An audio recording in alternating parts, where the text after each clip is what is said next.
সেই গল্প তো শুনবোই, তবে একটা ছোট্ট গেম খেলবো এখন। এই জারে কয়েকটা প্রশ্ন রাখা আছে, সেখান থেকে একজন একজন করে প্রশ্ন তুলতে হবে। প্রথমে হিমি তুলুক একটু প্রশ্ন। তুলে কি অ্যান্সার দিব? হ্যাঁ, প্রশ্ন জোরে পড়তে হবে এবং অ্যান্সারটা দিতে হবে ঠিকঠাক মতো। তবে দুজনের জন্যই কিন্তু প্রশ্ন আছে, যারটা এটা আমার প্রশ্ন না, এটা তাহলে রাফি পাস করে দিয়ে। তাহলে রাফি সে ভাই আগে বলেন, একটু আমি বলুক। দেখি আমি আমারটা পাই কিনা।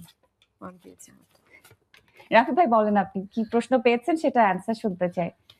আসলে এই যে রাফি গানটির মিউজিক ভিডিওতে হিমি অভিনয় করেছেন, রাফি কেন নেই? আসলে এটা ভালো ছিল কিন্তু এটা যিনি প্রশ্ন করেছেন একবারে মানে খাঁটি প্রশ্ন করেছেন। খাঁটি প্রশ্ন, 100% খাঁটি।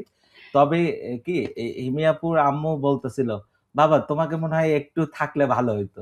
হ্যাঁ, তো যারা প্ল্যান করেছেন তারা এইভাবে চিন্তা করেছেন, যেহেতু আমার প্রথম একটা কাজ, আমি আসি নাই, কিন্তু গানটা আসলে এস্টাবলিশড হওয়া যে কথা, এবং আমাদের ব্যবসায়িক দিকটাও দেখতে হবে। যারা মিউজিক ভিডিওটা বানিয়েছেন তাদের অর্থায়নে, সাউন্ডটেক, তাদের কথাও ভাবতে হবে। তারা ভেবেছে যে তাদেরকে তৌসিফ ভাই এবং হিমি আপুকে ঘিরে যখন এটা আসলে মার্কেটিংটা হবে, তখন এটা মানুষ শুনবে। গান মার্কেট পেয়ে গেলে কিন্তু আমি অটোমেটিক আমার নামটা বাদ দিতে পারবো না। গানটি নিয়ে তো গল্প শুনছি, তো নেক্সট টাইম অবশ্যই থাকবো। কোনো না কোনো এতে দেখবেন যে আবার অনেকেই দেখছি যে এই আজকে একটু আগে সাউন্ডটেক একটা শেয়ার দিয়েছে তাদের পেজে, সেখানে লেখা আছে যে এই জুটিকে আরো ভালো, আরো নেক্সট টাইম আমরা চাই।